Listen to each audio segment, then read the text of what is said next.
Iran, Israel और US war अपनी चरम सीमा पर है।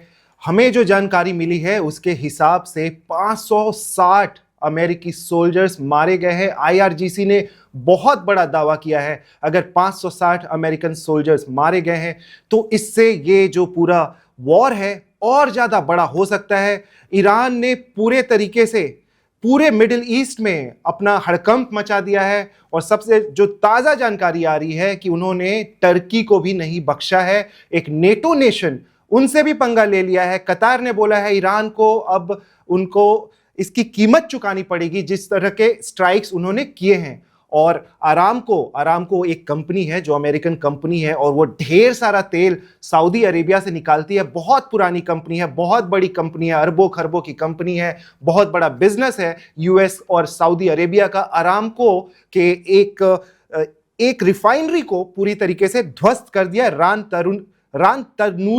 रान तनूरा एक जगह है सऊदी अरेबिया में जहां पे इस अरामको की फैक्ट्री रिफाइनरी को ध्वस्त कर दिया है। तो पूरा वॉर बहुत ही कॉम्प्लिकेटेड होता जा रहा है, बहुत तरह की खबरें आ रही है। और जो एक और बड़ी अपडेट है वो मैं आपको बता देता हूं, फिर मैं आपको अपने गेस्ट से भी मिलाऊंगा और आपको आगे की जानकारी दूंगा कि भारत में भी लोग क्या सोच रहे हैं, भारत में क्या हो रहा है, किस प्रकार से खामेनेई के समर्थन में प्रोटेस्ट हो रहे हैं, ईरान के समर्थन में प्रोटेस्ट हो रहे हैं। लेकिन उससे पहले मैं आपको एक दो जानकारी और दे दूं क्योंकि आपको समझ में आ जाए कि वॉर अब ये कितना बड़ा हो चुका है।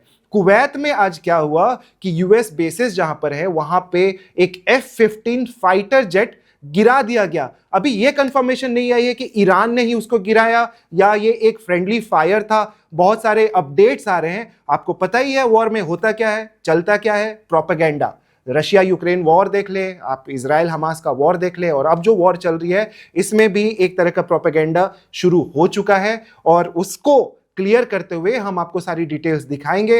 हिजबुल्लाह की एंट्री हो चुकी है इस वॉर में, जो बहुत बड़ी अपडेट है। हिजबुल्लाह जो एक तरीके से कंप्लीटली खत्म हो चुका था, हिजबुल्लाह फिर से जाग उठा है। बहुत बड़ा दुश्मन हुदीज ने बोला है कि हम खात्मा करेंगे यूएस फोर्सेस का। यूएस फोर्सेस अगर 560 लोग मारे जा चुके हैं, 560 यूएस आर्मी पर्सनल्स मारे जा चुके हैं, तो बहुत बड़ी वॉर है ये। जो सारे ग्रुप्स थे ट्रिपल एच जो ईरान के थे, जो इनके हिजबुल्लाह, हुदीज, हमास आपको पता है खत्म हो चुका है, लेकिन हिजबुल्लाह और हुदीज अभी भी जिंदा हैं। यमन की एंट्री भी इस वॉर में हो चुकी है। बहुत कुछ हो रहा है। चलिए अब आपको मिलाते हैं अपने गेस्ट से। सिरोही साहब हमारे साथ हैं। सिरोही साहब को आप जानते होंगे, बहुत सारे कमेंट्स हमारे पास आ रहे थे कि आप चाहते हैं कर्नल संजीत सिरोही साहब हमसे जुड़ें और ईरान के बारे में अब वो बताए कि क्या चल रहा है और किस तरह की अपडेट्स है। सिरोही साहब कैसे देख रहे हैं आप? ऐतिहासिक समय चल रहा है, हम एक ऐतिहासिक मोमेंट देख रहे हैं और दुनिया में खलबली मच चुकी है। और जिस प्रकार से ईरान किसी भी देश को नहीं छोड़ रहा है, उन्होंने टर्की तक पर हमला कर दिया, तो इसको आप कैसे देखते हैं? उन्होंने पूरी दुनिया को अपना दुश्मन बना दिया है, क्योंकि रशिया और चाइना तो उनको बचाने के लिए तो खैर नहीं आ रहे। नागेंद्र जी, जय हिंद। आपका बहुत बहुत धन्यवाद, आपने अपने चैनल पे मुझे बुलाया और जो आज के दिन सबसे अहम मुद्दा है उस पर बात करने के लिए। देखिए, जब नागेंद्र जी हम पहले जब आपके साथ बातचीत की थी तो आपको याद होगा आपने मेरे से एक हाइपोथेटिकल क्वेश्चन पूछा और मैं यही बात मेरे को ध्यान में आया, मैं बोलना चाहता था कि आपकी भविष्यवाणी पूरे तरीके से एकदम सटीक निकली। आपने जो बोला था वही हुआ और वो टॉक्स चल रहे थे, उसके बीच में वॉर हो गई। माफी चाहूंगा, आपको रोका जी।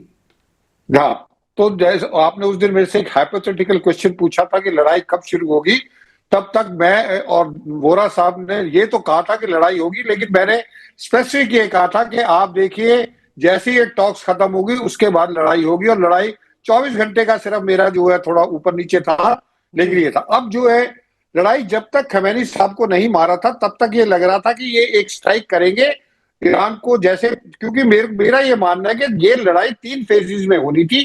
पहले फेज में ये था कि जो है जो थ्रेट कर रहे थे, कोरेजन ट्राई कर रहे थे, प्रेशर डाल रहे थे ईरान के ऊपर और इतने जमावड़ा कर रहे थे अपने मिलिट्री एसेट्स का, तो वो पहला फेज था। उस फेज में जो है ईरान नहीं झुका। दूसरा फेज मुझे लगता था कि लाइटनिंग स्ट्राइक करेंगे, जिसकी बार बार जो डोनाल्ड ट्रंप साहब बात कह रहे थे और ईरान बार बार ये कह रहा था कि बेशक आप छोटी स्ट्राइक करेंगे लेकिन हमारे लिए वो एग्रेशन है, तो उसका हम जवाब जो है बड़ा फेरोशियस जवाब देंगे। लेकिन मुझे लगता है कि खमैनी साहब के बनने के बाद ये अब एक तीसरा फेज जो सबसे खतरनाक फेज है वो शुरू हो गया है। तो जी। वो क्यों शुरू हुआ है इसके लिए हमको दर्शकों को समझना जरूरी है, क्योंकि अयतुल्ला खमेनी जो थे वो एक पॉलिटिकल लीडर नहीं थे, वो एक स्पिरिचुअल लीडर थे। और वो एक जो मजहब को है, जो एक हिस्सा है शिया मुसलमानों का, उसको जो है वो लीड कर रहे थे। तो इसका मतलब जितने दुनिया में शिया मुसलमान हैं उनका जो एक तरह का पैगंबर जो था उसको मार गिराया है। तो जी। जब आप इतने बड़े सुप्रीम लीडर को, किसी भी मजहब के को आप मारेंगे तो वो इतनी आसानी से आप वहां से नहीं निकल सकते।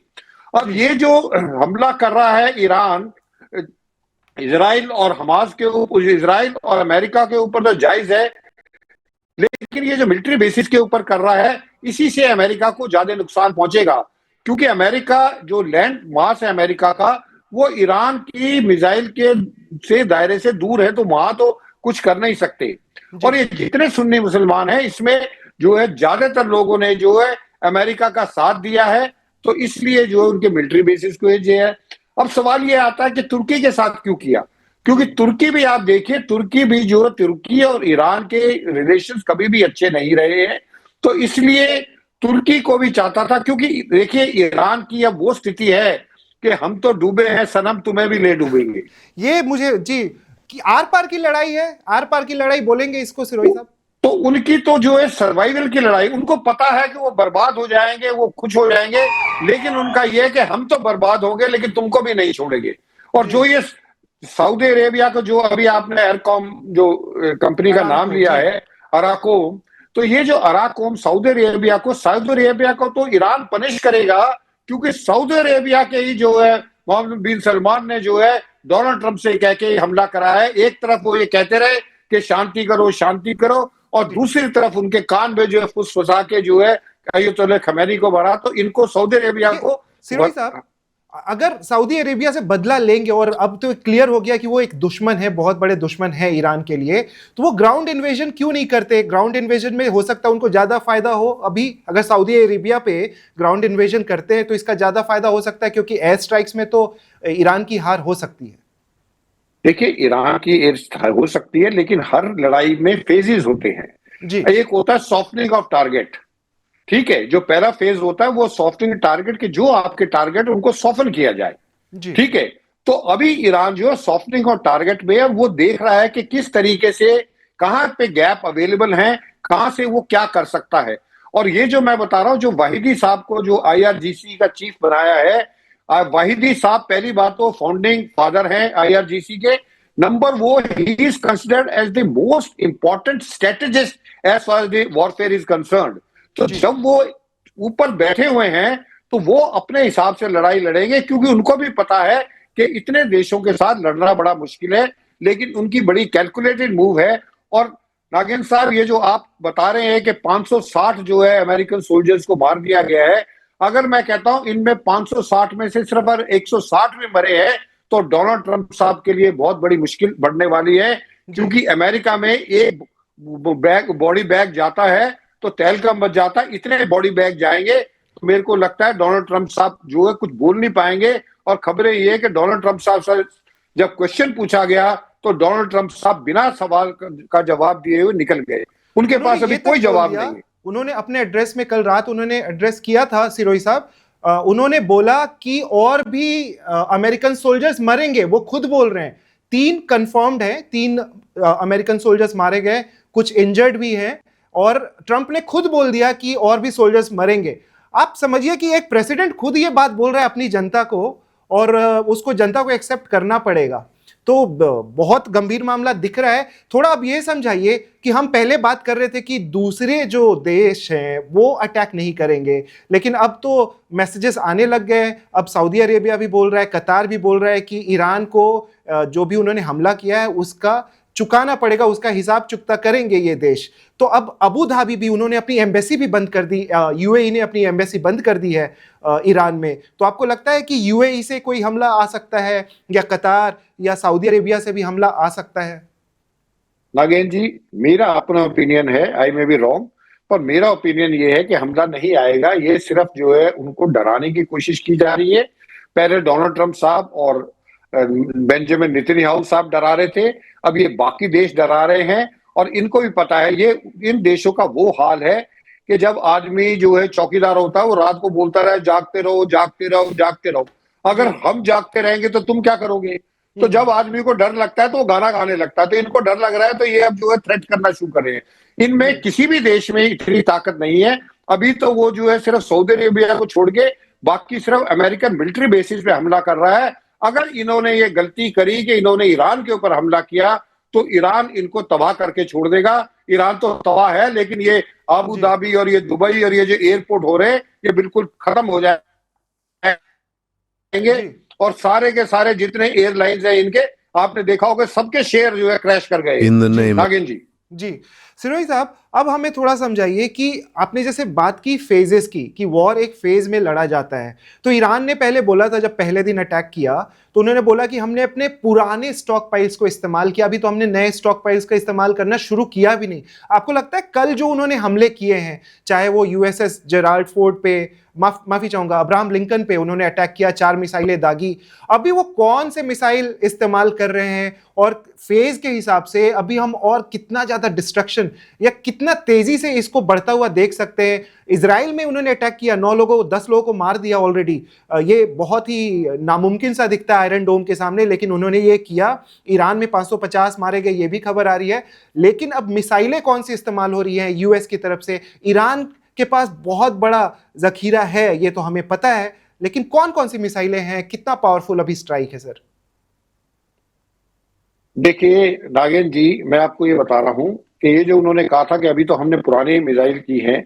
आप देखिए कोई भी एयर डिफेंस सिस्टम होता है उसकी एक क्षमता होती है, और एयर डिफेंस सिस्टम की जो मिसाइल जो उनको इंटरसेप्ट करती है वो मिसाइल, अगर चाहे वो थार्ड की देखे, चाहे वो आप जो है पेट्रियट मिसाइल देखे या आयरन डोम की जो मिसाइल है, वो मिसाइल्स इन मिसाइलों के मुकाबले में बहुत महंगी है। और इतना नहीं है कि अमेरिका के पास मिसाइलों की कोई कमी नहीं है। अमेरिका की जो लड़ाई देर में करने की भी यही थी कि पेंटागन ने ये डोनाल्ड ट्रंप साहब को ब्रीफ किया था कि हमारे पास पेट्रियट मिसाइल इतनी नहीं है और ना हम इतनी जल्दी रिप्लेनिश कर सकते कि अगर ईरान जो है इतनी मिसाइलों को करेगा, उनको इंटरसेप्ट करने में हमारी जो मिसाइलें लगेंगी वो बहुत ज्यादा लगेंगे, हो सकता है हम उतने रिप्लेनिश ना कर सके। और वही जो है स्ट्रेटेजी ईरान ने अपनाई है।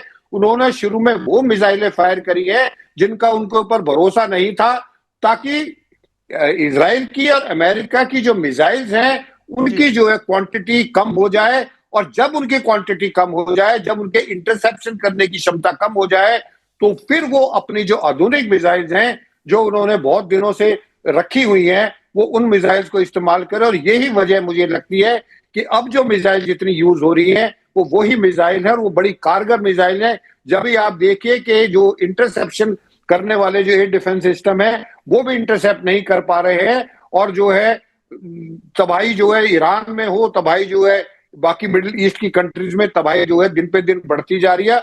और इसको ईरान जो है ग्रेजुअली एस्केलेट करेगा जी। इसको लड़ाई को धीरे धीरे ग्रेजुअली एस्केलेट करेगा, क्यों ईरान को भी पता है कि हमारे पास भी लिमिटेड साधन हैं, तो वो इस ढंग से करेगा ताकि ज्यादा से ज्यादा नुकसान पहुंचाया जाए। और एक आप जो है सरप्राइज मत होना, एक स्टेज ऐसी आ जाएगी कि शायद हो सकता है अमेरिकन के पास और इजराइल की अपनी मिसाइलें खत्म हो जाए और उनको किसी और नाटो कंट्री से वहां से लेनी पड़ेगी मिसाइल। लेकिन फिर ईरान को भी अपना रिप्लेनिश करना पड़ेगा सप्लाई। आपको लगता है अभी तक तो चाइना और रशिया, चलिए उन्होंने निंदा की, यहाँ तक कि किम जोंग उन ने ज़्यादा बड़ा स्टेटमेंट दिया था, पुतिन या चाइना से बड़ा स्टेटमेंट किम जोंग उन ने दे दिया और बहुत पहले दे दिया। लेकिन आपको लगता है कि चाइना और रशिया छुप के या पर्दे के पीछे से ही सपोर्ट कर रहे हैं और ज्यादा मिसाइलें दे रहे हैं? हमने बहुत बातें की थी कि रशिया ने काफी कुछ भेजा है, और ये तो सच बात है कि चाइना से बहुत सारे प्लेन्स आए हैं, ईरान के अंदर आए हैं। तो आपको लगता है कि कुछ सप्लाई चाइना और रशिया से भी आया है और उसका इस्तेमाल होगा? बिल्कुल नागेंद्र जी, इसमें कोई दो राय नहीं है। देखिए जिस तरीके से जब से अमेरिका ने अपने मिलिट्री एसेट्स को जो है मिडिल ईस्ट में इकट्ठा करना शुरू किया, उसी के साथ साथ ईरान ने भी अपना जो है तैयारी शुरू कर दी थी।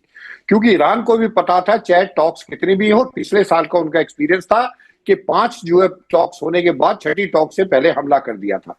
तो ईरान को पूरा पता था, ईरान को यह भी पता था इस बार भी टॉक्स में कोई फैसला नहीं निकलेगा। तो ईरान ने अपनी तरफ से जो है पूरी की पूरी तैयारी कर रखी थी। उनके जो है मिसाइल लॉन्चर्स थे वो सारे अंडरग्राउंड थे, उनको पता था कि जो बस्टर बॉम्ब जो मारे जाएंगे वो काफी थे, तो उन्होंने उससे भी नीचे जो अपने मिसाइल लॉन्चर्स को रखा हुआ था। और इस बीच में मेरे को लगता है रशिया से तो चाहे ना मिसाइल हो, क्योंकि रशिया ऑलरेडी इन्वॉल्व है, चाइना से पक्का मिसाइल्स आई हैं, और ये जो अब जो प्रिसिशन स्ट्राइक हो रही है मिसाइल्स की, इसकी 100% जो है रशियंस और Chinese satellite real time information जो है ईरान को दे रहे हैं। जिस तरीके से चाइना ने ऑपरेशन सिंदूर के दौरान पाकिस्तान को रियल टाइम इंफॉर्मेशन हमारे मिलिट्री एसेट्स के बारे में दी थी, उसी तरीके से चाइना जो है पूरी की पूरी जो सर्वेलेंस है, पूरी रिकॉनेसेंस है, वो चाइना के जो सैटेलाइट्स है वो पूरी की पूरी जो है इंफॉर्मेशन आईआरजीसी को और बाकी ईरानियन जो सिक्योरिटी फोर्सेस उनको दे रहे हैं। नागेंद्र जी, और अब एक और बड़ा मुद्दा, माफी चाहूंगा मैं आप पे सवाल दागता जा रहा हूं, लेकिन नहीं, मुझे कोई प्रॉब्लम नहीं है। आपके साथ बात करने में मेरे को बड़ा अच्छा लगता है। Thank you sir. सर एक बड़ा मुद्दा कि यमन ने अब एंट्री ले ली है। अंसरुल्लाह जो ग्रुप है, हुदीस के जो स्पोक्स पर्सन हैं, उन्होंने ओपनली आके थ्रेट किया यूएस को और इजराइल को कि अब हम इसमें एंट्री ले रहे हैं और हम ईरान का साथ देंगे। हिजबुल्लाह जो कि लग रहा था कि बिल्कुल खत्म हो चुका है, अब यह बताया जा रहा है कि कल इजराइल में 10 लोग जो मारे गए हैं, most of the strikes came from Lebanon, कि लेबनान से बहुत सारी मिसाइलें गई, वो ईरान से नहीं गई। इसमें पता नहीं कितनी सच्चाई है, 10 लोग तो लेकिन मारे ही गए हैं। हिजबुल्लाह फिर से जाग चुका है, बहुत ज्यादा उनका इंपैक्ट था जब हमास के साथ वॉर चल रही थी, उन्होंने बहुत परेशान किया था, और वो ऑफ कोर्स नेबरिंग कंट्री है इजराइल के।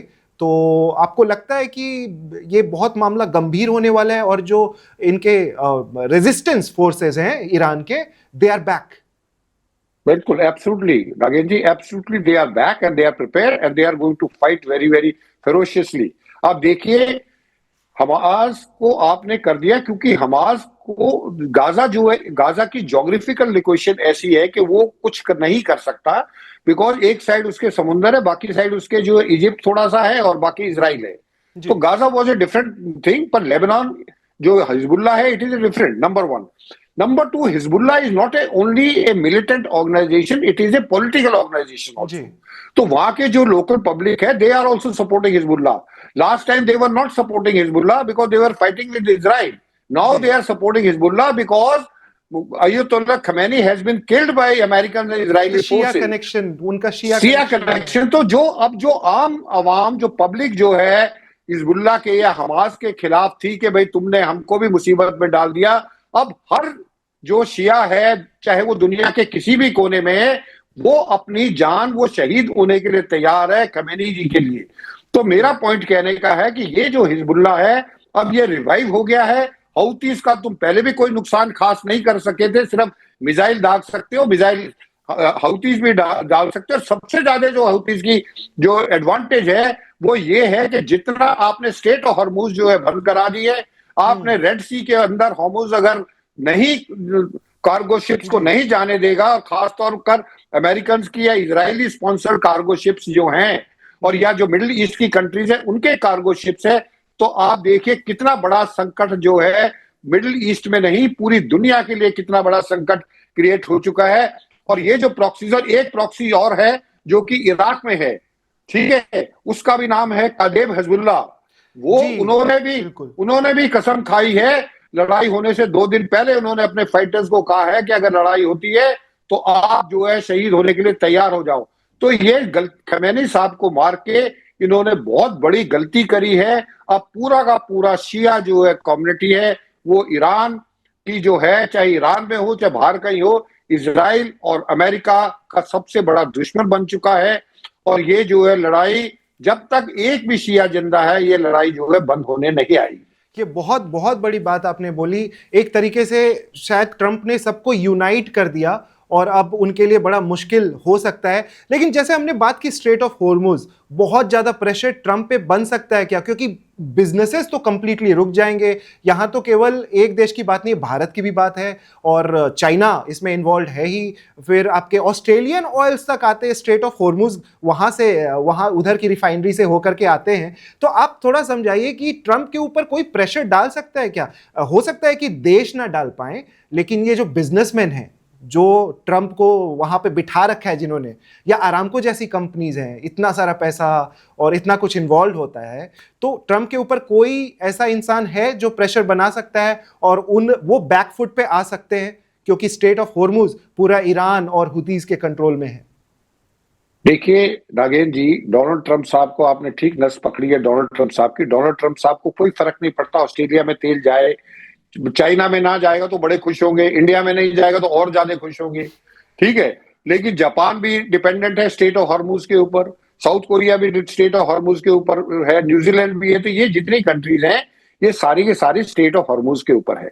लेकिन डोनाल्ड ट्रंप साहब को कंट्रीज का कोई फर्क नहीं पड़ता है। डोनाल्ड ट्रंप साहब को फर्क पड़ता है कि पैसे की जहां पे बात आती है, तो वहां पे अगर डोनाल्ड ट्रंप साहब के ऊपर इतना प्रेशर आया कि वो जो है, जो ये स्टेट ऑफ हॉर्मुज को लड़ाई बंद करा दे ताकि स्टेट ऑफ हॉर्मुज खुल भी जाए, मुझे नहीं लगता है कि ईरान स्टेट ऑफ हॉर्मुज, क्योंकि ईरान का जो सबसे बड़ा जो तुर्प का इक्का है वो स्टेट ऑफ हॉर्मुज है जी। क्योंकि जिस दिन स्टेट ऑफ हॉर्मुज जब तक वो कंट्रोल कर रहा है तब तक जो है वो घुटनों पे ला सकता है पूरे वर्ल्ड को।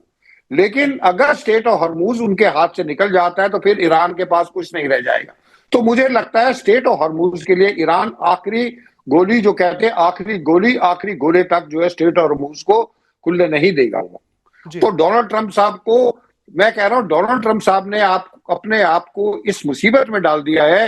अफगानिस्तान से भाग गए थे, इराक से भाग गए थे, वियतनाम से भाग गए थे, लेकिन ईरान से निकलना अब बड़ा मुश्किल होता जा रहा है दिन पे दिन। जी सिरोही साहब, जैसे कल खामेनेई के मरने की, कल क्या परसों रात को ही खबर आ गई थी और उसके बाद ऐसा लगा कि ईरान बहुत ही दब गया है, अब ये पूरा वॉर एक ही दिन में खत्म हो जाएगा, खामेनेई को मार दिया, प्रिसिजन स्ट्राइक किया और वॉर खत्म हो जाएगा। लेकिन अब एक दिन के बाद पूरा मामला ऐसा दिखता जा रहा है कि things are getting out of control, वो हर दिशा में एक तरीके से वॉर हो रही है। तो अब आप कैसे देख रहे हैं इन चीजों को बढ़ते हुए? अगले 5 दिनों में हम क्या देख सकते हैं, एक हफ्ते में क्या देख सकते हैं, या 1 महीने का आप एक रफ प्रोजेक्शन बता सकते हैं कि लोग क्या एक्सपेक्ट करें इस वॉर में? देखिए, जिस तरीके से नुकसान हो रहा है, ये तो मैं मानता हूं कि लड़ाई जो है ना तो अब डोनाल्ड ट्रंप साहब बंद कर सकते हैं, ना तो इजराइल बंद कर सकता है और ना ही ईरान कर सकता है। तीनों के लिए अब वो सिचुएशन आ चुकी है कि जैसे मुंह में छछुंदर है, ना निगली जाएगी ना बाहर फेंकी जाएगी।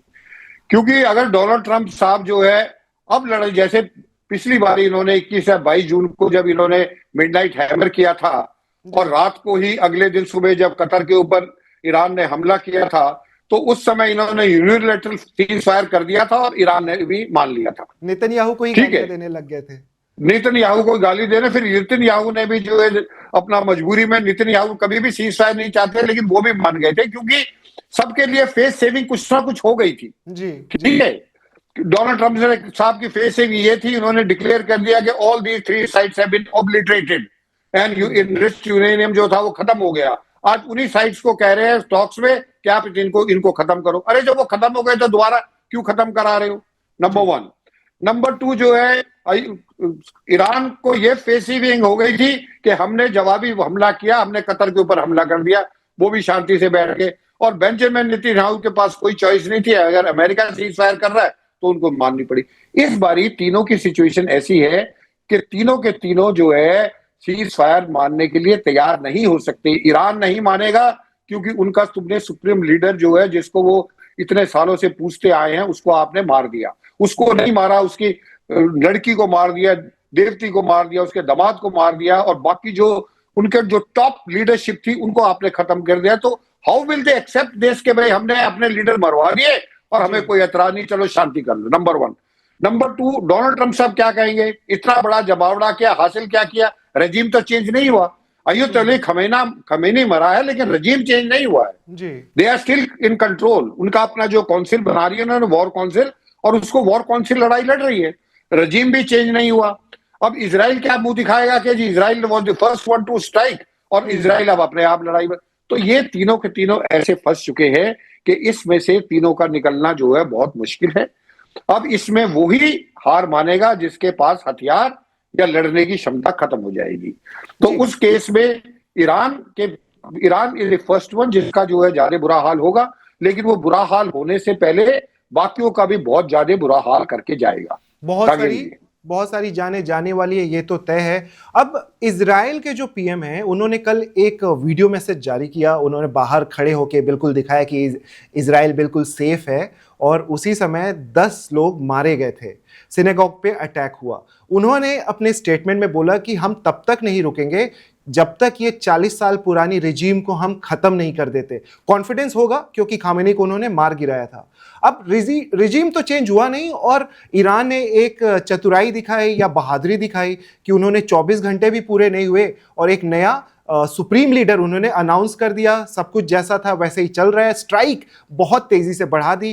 ट्रंप ने भी मैसेज किया था, उन्होंने ट्रूथ सोशल पे बोला कि हम ऐसे स्ट्राइक्स करेंगे कि पूरा का पूरा ईरान खत्म कर देंगे। B2 बॉम्बर्स भी गए थे 4, लेकिन ईरान से कुछ ऐसा खबर निकल के नहीं आया कि बहुत तबाही मच गई। बस ये कुछ खबरें आई कि उन्होंने उनके कुछ मिसाइल सेंटर्स या जहां से वो मिसाइलें इस्तेमाल कर रहे हैं उसको अटैक करने की कोशिश की। अब आपको क्या लग रहा है कि सबसे बुरी स्थिति जो है वो इजराइल की होने वाली है, या यूएस बेसिस की होने वाली है, या IRGC की होने वाली है? देखिए, सबसे बुरी हालत जो होगी वो इजराइल की होगी। वो इसलिए होगी क्योंकि इजराइल एक बहुत छोटा, मेरा ख्याल 90 मिलियन लोग हैं इजराइल के अंदर सिर्फ, ठीक है। उनकी फौज जो है पिछले 2-2.5 साल से फौज ऑलरेडी लड़ रही है। फौज इज ऑल्सो फेडअप, क्योंकि उनके जो रिजर्विस्ट है वो भी दुखी हो चुके हैं लड़ के, बिकॉज हर फौज की एक लड़ने की टाइम ड्यूरेशन होता है कि इतने दिन तक लड़ सकता, उसके बाद जो एक थकावट, एक फटीग जो आ जाती है वो आ जाती है। तो इजराइल के पास जो है वो लोगों के वो फटीग आ चुकी है। नंबर तीसरा, ईरान में अगर बम गिरता है, 4 बिल्डिंग गिर जाती है तो कोई बड़ी न्यूज नहीं है, लेकिन अगर इजराइल के अंदर एक बिल्डिंग गिर जाती है और उसके अंदर अगर 8-10 आदमी जैसे आप लोग मर गए तो इजराइल के लिए एक बहुत बड़ी न्यूज है।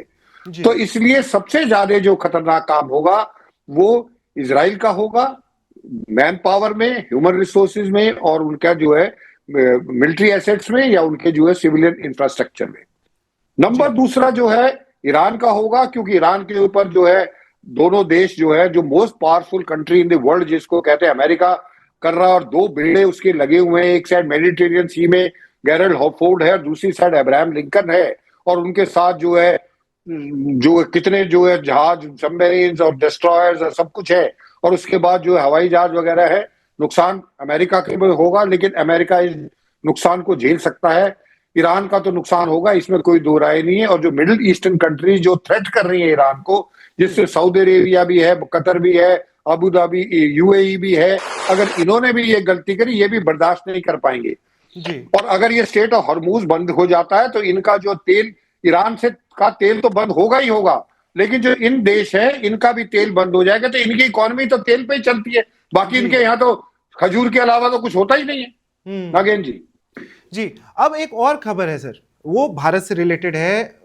इंडियन स्टूडेंट्स, MBA स्टूडेंट्स, ये खबर आ रही है कि 90 MBA स्टूडेंट्स दुबई में फंसे हुए हैं। इस बार मोदी जी क्या कमाल दिखा सकते हैं, कैसे बचाने वाले हैं, या उनका रेस्क्यू या वॉर रुकवाने की कोई क्षमता, या 3 घंटे के लिए वॉर रुकवा दे, 1 दिन के लिए रुकवा दे, 2 दिन के लिए रुकवा दे? देखिए, रशिया के साथ वॉर रुकवाना अलग बात थी, अमेरिका के साथ वॉर रुकवाना मुश्किल बात है, नंबर 1।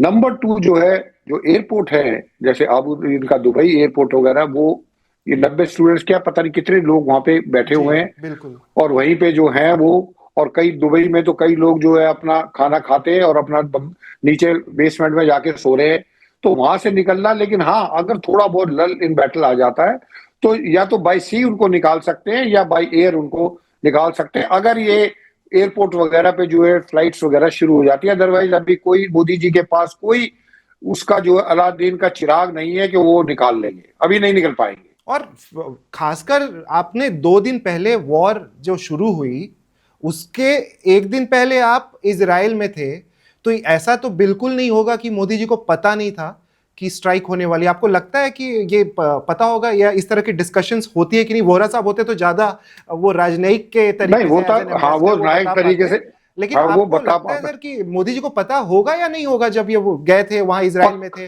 और किस तरह का मैसेज उन्होंने दिया ईरान को अगर वो 2 दिन पहले वहां थे और उसके बाद स्ट्राइक शुरू हो गई? देखिए, मोदी जी को पक्का पता होगा, इसमें कोई दो राय नहीं। मोदी जी को कॉन्फिडेंस में लिया होगा, क्योंकि इंडिया जो है वो आज की इंडिया वो इंडिया नहीं है कि जिसको जो है आप अवॉइड कर सकते हो, इग्नोर कर सकते हो, निग्लेक्ट कर सकते जी। हो। और जैसे हमारे ताल्लुकात इजराइल के साथ पिछले 10-15 साल में हमने देखा जिस तरह से बढ़े हैं, खास तौर पर डिफेंस के क्षेत्र में, तो उस केस में क्योंकि जब कारगिल की लड़ाई में हमें जो हथियार, हमारी एम्यूनिशन जो है 155 मिलीमीटर गन्स की जो है एम्यूनिशन कम पड़ गई थी, तो इजराइल ने हमको मदद दी थी। जी। तो हो सकता है इजराइल ने हमारे से कुछ मदद भी का भी गुहार किया हो कि अगर हमारी रिप्लेनिशमेंट नहीं होती है तो आप हमारी, तो ऐसा नहीं है मोदी जी को पता नहीं था, मोदी जी को पता था। और कोई भी लीडर, अगर कोई भी वर्ल्ड लीडर है उसको पता होगा तो वो उसको आउट नहीं करेगा, उनको जो है किसी को बताएगा लेकिन ये नहीं। पता होने के बावजूद आप जाते हैं तो आप, ईरान भी तो हमारा हमारा संबंधी है, एक तरह हम उनसे कितना बिजनेस करते हैं, हमारे बहुत पुराने रिलेशंस रहे हैं, चाबार पोर्ट हम बना रहे थे उनके साथ। नहीं, चाबार फोर्ट हम बना रहे थे पर रिलेशन है, पर आप देखिए जब हमारा G23 हुआ था और कश्मीर के अंदर हमारा जो है, जब ये एक दो चार इवेंट हुए थे G23 के, तो जी। उस समय जो है इसी अय्युतल खमैनी ने क्या कहा था, और जी, जब, बिल्कुल। हाँ, जब गाजा में हुआ था तो उन्होंने गाजा को कश्मीर के साथ कंपेयर किया। हम्म। ठीक है, तो ये बातें, मोदी जी एक ऐसे प्राइम मिनिस्टर हैं जो हर बात को हमेशा याद रखते हैं और सही मौके पर उसका जो है जवाब डायरेक्टली नहीं इनडायरेक्टली देते हैं। तो ईरान ने कोई हमारे साथ कभी भी ऐसा दोस्ती का फरमान नहीं करा कि अगर हम जो है पाकिस्तान से लड़ रहे हैं तो उन्होंने हमारा खुल्लम खुल्ला साथ दिया। हाँ, कई दफे कश्मीर के मुद्दों पे उन्होंने जो है चुप्पी जरूर साधी है, लेकिन अयतुल्लाह खमैनी के इस बयान से भारत के अंदर, भारत सरकार के अंदर और भारत के लोगों में इस बड़ी चीज का बड़ा रोष था कि how can you compare Gaza with Kashmir, there is no comparison. तो ये जो है, इसकी वजह ये है कि एक ईरान को भी एक इनडायरेक्ट मैसेज दे रहा था कि जब लड़ाई होती है तो आपको जो पुराने दोस्त हैं उनका भी ध्यान रखना चाहिए। तो ये, और चाबार फोर्ट देखिए उन्होंने कोई हमारे पर एहसान नहीं किया है। ठीक है, वो जो है एक बिजनेस डील थी और एक ट्रांजैक्शनल डील थी। बिजनेस अलग होता है और देशों का स्ट्रेटेजिक इंटरेस्ट अलग होता है। तो जब स्ट्रेटेजिक इंटरेस्ट आएगा तो उसमें भारत अपना ध्यान रखेगा पहले। नागिन जी, तो अब चाबार पोर्ट आपको लगता है कभी बन पाएगा कि ईरान किस ओर मूव कर रहा है? एंड रिजल्ट तो किसी को नहीं पता, लेकिन चाबार पोर्ट का एक फ्यूचर आपके हिसाब से? देखिए अभी नागेंद्र जी, चाबार पोर्ट का अभी तक कोई फ्यूचर नहीं है, क्योंकि अभी तक तो ईरान का ही कोई फ्यूचर नहीं है।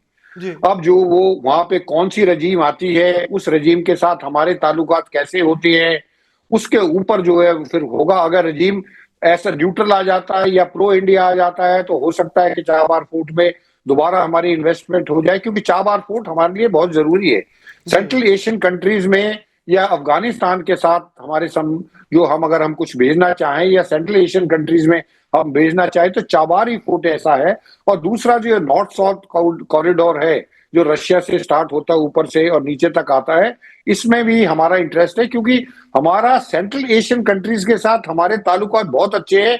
पर central Asian countries land locked होने की वजह से और पाकिस्तान बीच में आने की वजह से हम उनके साथ ज्यादा ट्रेड नहीं कर पाते हैं। ठीक है, तो या तो जो है वखान कॉरिडोर है, ऊपर वाला जो एरिया जो गिलगिट बल्तिस्तान का एरिया है, वो हमारे, हम उसको कब्जा कर ले पीओजेके को, और उसके बाद फिर हमारा डायरेक्ट लिंक हो जाता है। Otherwise we have to go through Chabahar port only.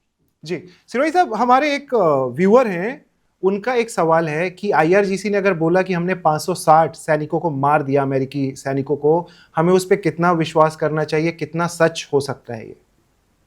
Nagendra जी, देखिए लड़ाई के अंदर जो ये फिगर्स आती हैं इनको बिल्कुल हम सच नहीं मान सकते। 560 में से हो सकता है सिर्फ 60 ही मरे हों, तो ये फिगर हमेशा एग्जेजरेटेड होती है। ये साइकोलॉजिकल वॉरफेयर, ये प्रोपेगेंडा वॉरफेयर की जो है हर जगह होता है। हर देश ये करता है ताकि दूसरे दुश्मन देश को डिमोरलाइज करने के लिए। आपके व्यूअर को मैं बताना चाहता हूँ, 1971 की जब लड़ाई हुई और 16 दिसंबर को जब पाकिस्तानियों ने हथियार डाले, 93,000 पाकिस्तानी ने हथियार डाले थे। 15 दिसंबर तक पाकिस्तान के जो जनरल्स जो है याया खान ये कह रहे थे कि हम तो वेस्ट में भी जीत रहे हैं, ईस्ट में भी जीत रहे हैं, और 24 घंटे बाद उन्होंने हथियार डाल दिए। तो ये प्रोपेगेंडा होता है, साइकोलॉजिकल वॉरफेयर होता है।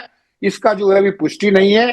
इसकी पुष्टि जो है वेस्टर्न मीडिया भी करेगा भी नहीं, क्योंकि वेस्टर्न मीडिया तो पूरा का पूरा जो अमेरिकन के हाथ में है। तो ये जो है धीरे धीरे करके बातें पता लगेंगी कितने मरे हैं। लेकिन मैं ये बता दूं, 560 में से अगर 60 भी मरे हैं it is a big loss for America. और इसके कंपैरिजन अगर ईरान के 500 भी मरे हैं तो it is not a big loss for Iran. चलिए, बहुत मुश्किल हो सकता है ट्रंप के लिए, ये पूरा का पूरा मामला समझ में आ रहा है। जिस प्रकार से युद्ध शुरू हुआ, अंत हो सकता है काफी डिफरेंट हो जाए। सिरोही साहब हमारे साथ जुड़ने वाले थे वोरा साहब, लेकिन किसी वजह से वो नहीं जुड़ पाए। मुझे भी बहुत दुख है, क्योंकि नहीं, मुझे भी बहुत दुख है। मैं तो ठोकेगा अमेरिका, उन्होंने बोला था और ठोका अमेरिका ने। तो हम चाहते थे कि उनसे बातचीत हो पाए, लेकिन फिलहाल तो नहीं हो पाई। बट ट्रंप ने बड़े ड्रामे किए, और ये मेरा आखिरी सवाल है सिरोही साहब। ट्रंप ने बहुत ड्रामे किए, गिरा दिए जी, 12 जेट्स गिर गए थे, 5 जेट गिर गए, 6 जेट गिर गए, 7 जेट गिर गए। अब भारत की बारी है गिनने की कितने जेट गिर गए। कुवैत से खबर आ रही है कि बहुत सारे जेट क्रैश कर गए। ऑफकोर्स कुवैत की आर्मी का एक ट्वीट आया, यूएस की तरफ से अभी तक कुछ कंफर्मेशन नहीं दी गई, लेकिन बहुत सारी खबरें आ रही है। फ्रेंडली फायर्स एंड F-15 का गिर जाना, और उसमें भी एक नहीं 2-3 पायलट बच गया, उसका वीडियो आया। आपको अगर आइडिया हो कुवैत के इस इंसिडेंट का, बहुत वायरल हो रहा है ये वीडियो, और अगर जेट्स गिरे हैं तो बहुत बड़ी बात है F-15 गिरना। बिल्कुल, इसमें कोई दो राय नहीं है। लेकिन मुझे ये लगता है कि जो ये फ्रेंडली फायर का भी जो है, मुझे लगता नहीं कि फ्रेंडली फायर से इतना ज्यादा, क्योंकि फ्रेंडली फायर अगर आपके इतने आधुनिक हथियार हैं आपके पास, वो रडार्स हैं आपके, दे कैन आइडेंटिफाई कि ये हमारा है कि एनिमी का है। तो ये जो कहना बड़ा मुश्किल है इस स्टेज पे कि ये जो है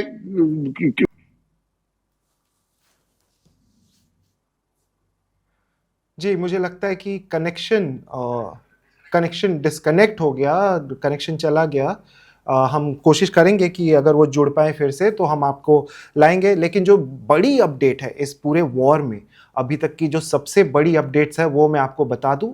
560 अमेरिकी सोल्जर्स मारे जा चुके हैं। बहुत बड़ी खबर, 560 अमेरिकी सोल्जर्स मारे जा चुके हैं। ये अपडेट IRGC ईरान की आर्मी दे रही है।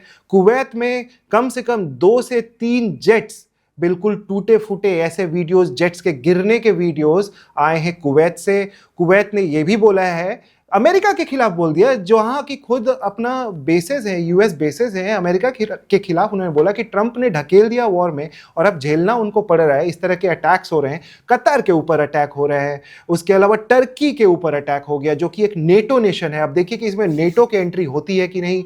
सऊदी अरेबिया से ईरान बिल्कुल गुस्सा है, और जिस प्रकार से उन्होंने अरामको के रिफाइनरी को उड़ाया है वो बहुत बड़ी अपडेट है। अरामको के रिफाइनरी को उड़ाना यानी सबसे बड़ी ऑयल कंपनी को उड़ाना, ये बहुत बड़ी अपडेट जो कि आपको सऊदी अरेबिया से आ रही है। अब हम बात करते हैं अबू धाबी की, दुबई की और बाकी जगहों की। वहाँ भी अनलिमिटेड अटैक्स हो रहे थे। जैसा दर्शकों हमने बताया कि सिरोही साहब डिस्कनेक्ट हो गए थे, लेकिन वो वापस आ गए हमारे साथ। सिरोही साहब जी बिल्कुल, अब बताइए कि ये जो मौतें हो रही हैं इसके बारे में। तो ये जो, हाँ, तो मैं ये कह रहा था, ये प्रोपेगेंडा है। और ये जो जेट गिराए गए हैं, इसकी भी जो है, मैं नहीं मानता कि फ्रेंडली फायर से किया गया। या तो ये आपस में इनका एक्सीडेंट हुआ है, कुछ हुआ है, या जो है क्योंकि कोई ये अमेरिका। इन्फॉर्मेशन ऐड कर देता हूं सिरोही साहब। कुवैत ने ये बोला कि ट्रंप ने ढकेल दिया पूरे मिडिल ईस्ट को वॉर में, और ट्रंप ने बहुत बड़ी गलती कर दी। अब उसका नुकसान हमें झेलना पड़ रहा है, तो हम इसका जवाब देंगे। उन्होंने डायरेक्टली कोई ऐसा स्टेटमेंट यूएस के अगेंस्ट नहीं दिया, लेकिन उन्होंने ये जरूर बोला कि हम इसका जवाब देंगे। कुवैत शायद शिफ्ट कर जाए। जी बिल्कुल कर जाएगा जी, क्योंकि देखिए आपको इसमें कोई दो राय नहीं। अगर आज मिडिल ईस्ट के अंदर, क्योंकि मिडिल ईस्ट में सिवाय इजराइल के और ईरान के या जो प्रॉक्सीज की लड़ाई थी, बाकी मिडिल ईस्ट काफी शांति से था। लेकिन ये जो है, जो अगर इन देशों ने कभी सोचा भी नहीं था कि बहरीन ने, कतर ने, कुवैत ने, कि इनके ऊपर भी कभी हमला होगा। तो लेकिन इन्होंने को जो है पूरा ढकेल दिया। और इनकी पूरी, जैसे मैं आपको बता रहा था, पूरी इकोनॉमी जो है तेल पे निर्भर करती है। और तेल जो है, अगर आपका तेल एक्सपोर्ट नहीं होगा और जो है आपकी जो बिजनेस है वो सारा, ऑयल कंपनीज आपकी जो है वहां से भाग जाएंगी या वहां से कुछ नहीं कर पाएंगे, तो नुकसान तो इनका होगा। तो ये जो बड़े बड़े महलों में सोने के बर्तनों में खाना खाते हैं, तो ये खाना ही नहीं मिलेगा इनको, तो कहां से आएंगे। तो ऑब्वियसली ये जो है इनको परेशानी हो रही है। और इन्होंने कभी सोचा भी नहीं था कि इतना बड़ा जो पिछले साल हुआ था, इनको ये था कि 1-2 दिन में स्ट्राइक होगी, ईरान जो है डर जाएगा और ईरान कर देगा। जी तो जितने भी समर्थक थे उनके लिए बहुत उल्टा पड़ गया यूएस का ये पेच। आप देखते हैं कि आगे ये कितने दिन वॉर चलता है। शुक्रिया कर्नल संजीत सिरोही साहब, आप जब आते हैं हमारे दर्शक ढेर सारा प्यार आपको देते हैं और वो आपको Thank सुनना you. चाहते हैं, उनको बहुत मजा आता है। और जैसा हमने बताया कि सिरोही साहब जो इकलौते हमारे गेस्ट थे, उनका आकलन स्ट्राइक को लेकर के बिल्कुल परफेक्ट निकला था। और जो उन्होंने 1-2 दिन बोला था टॉक्स के बीच में, क्योंकि ऑफ कोर्स लोग सोचते हैं कि टॉक्स चल रहे हैं अभी, कोई क्यों अटैक करेगा, लेकिन सिरोही साहब ने बोला था कि टॉक्स का जिस दिन था 26 को हुई, उसके 2 दिन के अंदर अटैक होगा, और वो हुआ। और आप देख रहे हैं वन इंडिया, जहां पे हम आपको काफी सारे नई नई डिटेल्स ला के दे रहे हैं। आप हमारा प्लेलिस्ट देखिए, हमारे लाइव्स देखिए, हमारे डिस्कशंस हमारे गेस्ट के साथ जरूर देखिए, क्योंकि हमारे साथ बड़े बड़े गेस्ट जुड़ रहे हैं। हमारे साथ कमर आगा साहब जुड़े, जो कि मिडिल ईस्ट के एक्सपर्ट है, वेस्ट एशिया के एक्सपर्ट हैं। और जिस प्रकार से, जितनी तेजी से सारे अपडेट्स आ रहे हैं, हमारा one India Hindi and one India news, ये 2 चैनल्स हैं, उस पे आप देखिएगा कि आपको ऐसे ऐसे एंगल्स दिखाए जा रहे हैं वॉर के, जो वेस्टर्न मीडिया आपको कभी नहीं दिखाएगा, जो हमेशा से वो छुपाते रहे हैं। जो वेस्टर्न मीडिया होती है ना, उनके लिए बस यूएस और यूके वही उनको दिखता है, जो बड़े देश हैं। वो कभी ईरान का एंगल आपको नहीं दिखाएंगे। लेकिन अगर आपको इस वॉर को ईरान के एंगल से समझना है, तब आप इस चैनल को ज़रूर देखें। हमारे जर्नलिस्ट ईरान में हैं, ऑन द ग्राउंड हैं, और हम एक्सपेक्ट कर रहे हैं कि वो अपनी सेफ्टी को मेंटेन करते हुए हमें रिपोर्ट्स भेजें। हम उनसे डायरेक्ट कांटेक्ट में हैं, हमारे पास उनके पास से लाइव रिपोर्ट्स आने वाले हैं। हम उनको कोशिश कर रहे हैं उनको लाइव कनेक्ट करें। आज जब हम दोबारा लाइव जाएंगे 7 बजे, तो देखते हैं कि ईरान में और क्या क्या होता है। लेकिन जो सबसे बड़ा दर्द होने वाला है, वो होने वाला है इजराइल को। ये फुल क्लैरिटी है, इजराइल बहुत ज़्यादा झेलने वाला है, इजरायलियों के लिए बहुत ज़्यादा दिक्कत आने वाली है। बहुत सारे बॉम्ब्स और मिसाइल्स ईरान टारगेट कर रहा है इजराइल पे, क्योंकि वही उनका इकलौता दुश्मन है। आप देखते रहिए वन इंडिया। मेरा नाम है Nagendra Singh. Subscribe to One India and never miss an update. Download the One India app now.